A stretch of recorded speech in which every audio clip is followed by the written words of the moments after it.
connected a lot with what she's saying with her body paragraphs. So I was like, cool, I'm just gonna write most of those down. So I wrote like 2 parts of me. It's like the world sees me as like carefree and innocent and like Asian to a sense. Like sometimes people don't know how to speak English. People see me as very positive because I'm usually like telling people that it's gonna be okay, and like because I work in a restaurant as a server and I'm like the education major, people just assume I'm like extroverted because I'm friendly and I can take on conversation. People know that I go to SPU, they know that I go to church, so they think like I'm Christian perfect.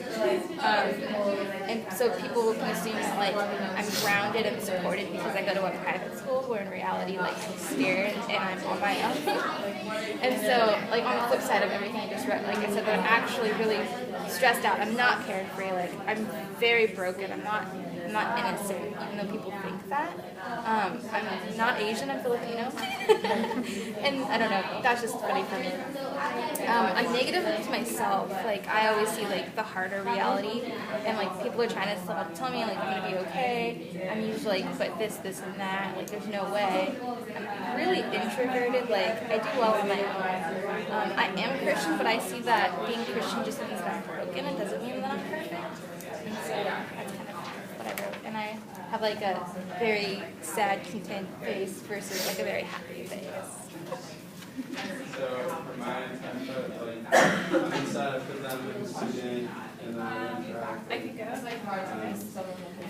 I'm not an artist, so it looks weird. But on this side with people's perception of me or what I think people think of me, and I wrote the legs split between the pants and the skirt, and I feel like people see me as more put together and like sweet. I don't know, not much past that. And I guess I see myself as stronger than other people see me, and more independent, but yet stressed at the same time. And yeah, that's pretty much it as far as I got. So for me, I kind of feel a lot of like what she was saying, like how like as a teacher you're kind of like expected to like be more extroverted and like wanting to talk all the time, and like when I'm like at home I'm like so quiet and like I don't really say much. And then I think like on the outside, like what Olivia was saying, like I need to like try to dress nice, and then like when I'm at home I'm like sweatpants and like yoga pants and like I don't really care so much. And then I think like when people are but we have to watch right next to the final activity right now. So if we could ask you guys to circle the shares into one big circle for our final description, that would be awesome. We're getting in a queue.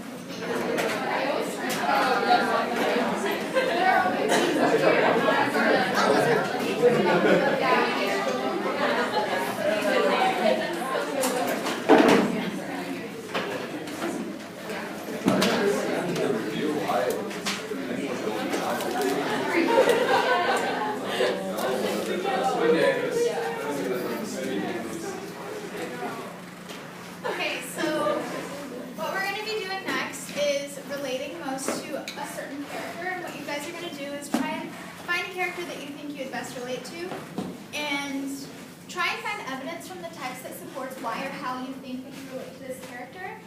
And because we're limited on time right now, you guys can also refer to the body biographies that you guys made if you need to. So I'm just going to read my example. I related to Gordy a little bit throughout this book, and my quote is on page 94. And it says, "You have to read a book 3 times before you know it. The first time you read it for the story, the plot, the movement from scene to scene that gives the book its momentum, its rhythm. It's like riding a raft down a river. You're just paying attention to the currents. Do you understand that? And with me, I enjoy actually like taking notes in my books and remembering certain quotes that authors have made, and that just related to me just because I really enjoy reading. And the next quote that I found from Gordy is on page 95. And it says, if you're good at it and you love it and it helps you navigate the river of the world, then it can't be wrong. And I enjoyed that quote because with me, I have always been pushed to be a lawyer, or, my family pushing me to go towards nursing or be in the medical field. And I chose to be a teacher because that's what I enjoy, and I enjoy being around kids and helping them learn and being a positive role model for them. So those were my two quotes that I found from the book that I found related me to Gordon. And I related myself to Junior, mostly because on page 229, he gets called a nomad by Rowdy. And he gets called a nomad because he was moving around a lot. He was kind of looking outside of the reservation to find himself. And he was looking for that hope that Mr. P was talking about. And also on page 46, he compares himself to his sister. He says that she is running away to get lost, but he says that he is running away to find something because he can't find himself to settle without that hope. I've related a lot to this, especially with the nomad, moving around and looking for belonging in different areas of my life. And I'm not really running away from something, but I am running towards a great unknown, and I felt like that really related me to Junior.